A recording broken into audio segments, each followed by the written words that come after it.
আসসালামু আলাইকুম। এসএসসি 2728 ব্যাচের প্রিয় শিক্ষার্থীবৃন্দ, আজকে তোমাদের ফিজিক্স চতুর্থ অধ্যায়ের কাজ, ক্ষমতা ও শক্তি থেকে খুবই গুরুত্বপূর্ণ 10টা এমসিকিউ সিলেক্ট করা হয়েছে। এগুলো খুবই সহজ এমসিকিউ, কিন্তু তোমরা তাড়াহুড়ায় বা বেখেয়ালিভাবে এমসিকিউগুলো ভুল করে ফেলো। এগুলো আজকে আমরা সলভ করব, ঠিক আছে? তাহলে চলো কথা না বাড়ি শুরু করি। আর হ্যাঁ, আজ হচ্ছে তোমাদের প্রথম আমি আমার স্মার্ট টিভির মাধ্যমে ক্লাস নিচ্ছি। ইনশাল্লাহ এখন থেকে তোমরা প্রায়শই এরকম ক্লাস পাবা, ঠিক আছে? আচ্ছা,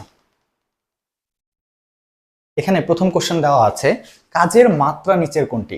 তোমরা তাড়াহুড়ায় এমসিকিউটা ভুল করে ফেলো। দেখো, কাজ কাজ কি? ডাব্লিউ। ডাব্লিউ ইকুয়াল টু কি? F S. এফ মানে কি? M A S. এম তো বস্তুর ভর, তাহলে এর মাত্রা হচ্ছে এম। আর এ হচ্ছে বস্তুর ত্বরণ। ত্বরণ কি? এল টি মাইনাস টু। আর এস হচ্ছে কি? এল। আলটিমেটলি কি পাবা? এম এল স্কোয়ার টি মাইনাস টু। তার মানে এখানে উত্তর কোনটা হবে বলো তো? খ। এটার উত্তর কি হবে? খ। আচ্ছা, তারপরে দেখো 2 নম্বর এমসিকিউ বলা আছে, 50 কেজি ভরের এক ব্যক্তি 10 মিটার উঁচু দালানের ছাদে উঠলে তিনি কি পরিমাণ কাজ করবে? যেহেতু ভূমি থেকে উপরের দিকে উঠছে, তার মানে বিভব শক্তি সঞ্চিত হবে। তাহলে তুমি বিভব শক্তি নির্ণয় করো, তাহলে উত্তরটা হয়ে যাবে।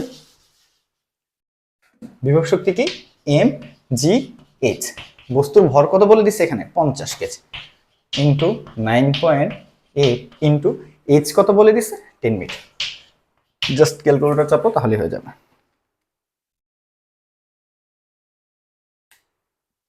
4900 এত জুল, অর্থাৎ 4900 জুল। দেখো কোনটা? এই যে উত্তর হচ্ছে গ।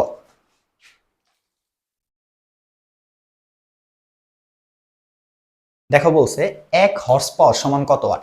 এটা হচ্ছে মুখস্থ মান, মনে রাখবা। 1 হর্স পাওয়ার মানে হচ্ছে 746 ওয়াট। এটা তোমার অঙ্ক করতে গেলে কাজে লাগতে পারে। সেখানে হয়তো বলতে পারো তোমাকে 2 হর্স পাওয়ার সমান কত, বা তোমাকে বলে 2 হর্স পাওয়ার ক্ষমতা সম্পন্ন একটা ইঞ্জিনের কথা বলতে পারে। সেক্ষেত্রে তোমার ওয়াটে কনভার্ট করতে এই মানটা জানা থাকা লাগবে। তাহলে এর উত্তর হচ্ছে কত? 746 ওয়াট। একটি বস্তুর বেগ দ্বিগুণ করা হলে গতিশক্তি কত গুণ হবে? খুবই ইম্পর্টেন্ট আর মজাদার একটা কোশ্চেন, সুন্দর সাবলীল। দেখো, গতিশক্তি কে হাফ এম ভি স্কয়ার। এটা কি? গতিশক্তির সূত্র, ঠিক আছে? এখন তুমি দেখো গতিশক্তির সাথে বেগের সম্পর্ক কি? গতিশক্তির সাথে বেগের সম্পর্ক হচ্ছে বর্গের সমানুপাতিক।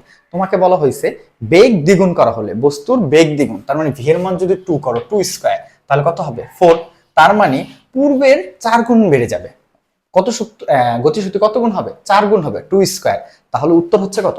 ঘ। বুঝতে পারছো? আচ্ছা, কোশ্চেন নাম্বার 5, স্প্রিংকে টেনে লম্বা করলে এর মধ্যে কোন শক্তি সঞ্চিত হবে? যখন তুমি একটি স্প্রিংকে টানবা, এর মধ্যে যে সঞ্চিত শক্তি সেটা হচ্ছে কি? সেটা হচ্ছে বিভব শক্তি। সেটা কি? বিভব শক্তি। 60 ওয়াটের একটি বাল্ব প্রতিদিন 5 ঘন্টা জ্বললে 30 দিনে কত তড়িৎ শক্তি ব্যয় হবে? তার মানে তোমাকে এখান থেকে অপশনগুলো আছে কিলোওয়াট ঘন্টায়। তার মানে তুমি ডাব্লুর মানটা যদি বের করো, ডাব্লু ইকুয়াল হচ্ছে পিটি ডিভাইডেড বাই 1000, তাই তো? এখন জাস্ট তুমি মানগুলো বসায় দাও। পি এর মান কত বলছে? 60 ওয়াট। 60 5 ঘন্টা, কয় দিন? 30 দিন, divide by 1000। Just calculator use করো। 60 ইন্টু 5 ইন্টু 30 ভাগ 1000, কত আসছে? 9 আসছে, 9 কিলোওয়াট। তার মানে উত্তর হবে কত? ক, 9। ক্লিয়ার? আচ্ছা, তারপর দেখো 7 নম্বর, কর্মদক্ষতার একক কি? কর্মদক্ষতা কি? কর্মদক্ষতা হচ্ছে তোমার কার্যকর ক্ষমতা এবং প্রদত্ত ক্ষমতার অনুপাত। যেহেতু তাদের একক সেম, কাটাকাটি চলে যাবে, অথবা কার্যকর শক্তি এবং প্রদত্ত শক্তি।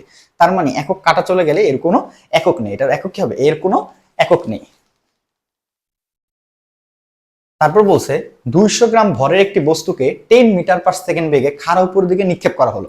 সর্বোচ্চ উচ্চতায় পৌঁছালে বিভব শক্তি কত হবে? আচ্ছা, সর্বোচ্চ উচ্চতা আগে বের করে নিতে হবে, এইচ। সর্বোচ্চ উচ্চতা এইচ ইকুয়াল হচ্ছে ই স্কয়ার বাই 2জি, ঠিক আছে? তাহলে তুমি এর মান বসায় দাও। এর মান কত দেওয়া আছে? 10 মিটার পার সেকেন্ড। 10 কে স্কয়ার করলে কত হবে? 100 ডিভাইড বাই 2জি, 9.8 করলে 19.6। তাহলে কত আসে? 100 ভাগ 0.6, এটার মান আসছে 5.10 2 এত মিটার।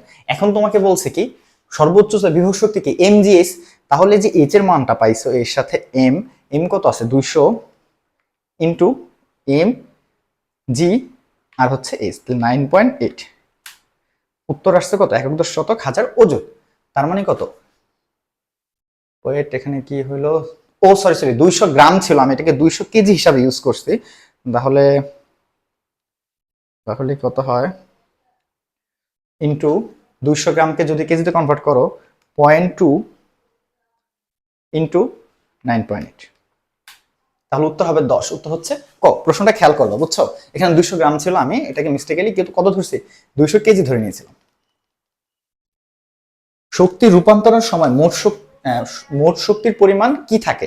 দেখো শক্তিকে ধ্বংস বা সৃষ্টি করা যায় না, শুধুমাত্র এক রূপ থেকে অন্য রূপে রূপান্তর করা যায়। অর্থাৎ মোট শক্তির পরিমাণ কি থাকে, এখানে লিখছে হ্রাস পায়, বৃদ্ধি পায়, শূন্য হয়ে যায়, অপরিবর্তিত, তার মানে আনচেঞ্জ থাকে। উত্তরটি কি হবে গ, অপরিবর্তিত থাকে। লাস্ট এমসিকিউ দেখো, একটি মোটরের কর্মদক্ষতা 80%, তার মানে এটা হচ্ছে 80%। মোটরটি 1000 জুল তড়িৎ শক্তি গ্রহণ করলে এটি কি পরিমাণ কার্যকর কাজ করবে। কি বলছে, মোটরটি এত জুল তড়িৎ শক্তি গ্রহণ করলে কর্মদক্ষতা তুমি যদি ইউজ করো, সূত্রটা ইউজ করে ফেলো, এটা ইকুয়াল টু কি কার্যকর ক্ষমতা ডিভাইড বাই প্রদত্ত ক্ষমতা। তাহলে কার্যকর ক্ষমতাকে ধরো, কার্যকর ক্ষমতা বের করতে বলছে, এটাকে x দিলাম। আর প্রদত্ত ক্ষমতা কত বলছে, মোটরটি এত তড়িৎ শক্তি গ্রহণ করলে 1000, আর এখানে ছিল কত 80%, তার মানে হচ্ছে 0.8 ইকুয়াল টু হচ্ছে x ডিভাইড বাই 1000। তাহলে আর গুণ হয়ে যাবে, x ইকুয়াল টু কত হবে বলতো 1000 গুণ 0.8, 800। তাহলে উত্তর হচ্ছে কত এখানে খ, 800 জুল। আশা করি আজকের ক্লাসটা তোমাদের জন্য খুবই ইম্পর্টেন্ট একটা ক্লাস হয়েছে। এই 10টা এমসিকিউ তোমাদের জন্য খুবই গুরুত্বপূর্ণ ছিল। দেখা হবে নেক্সট কোনো ক্লাসে।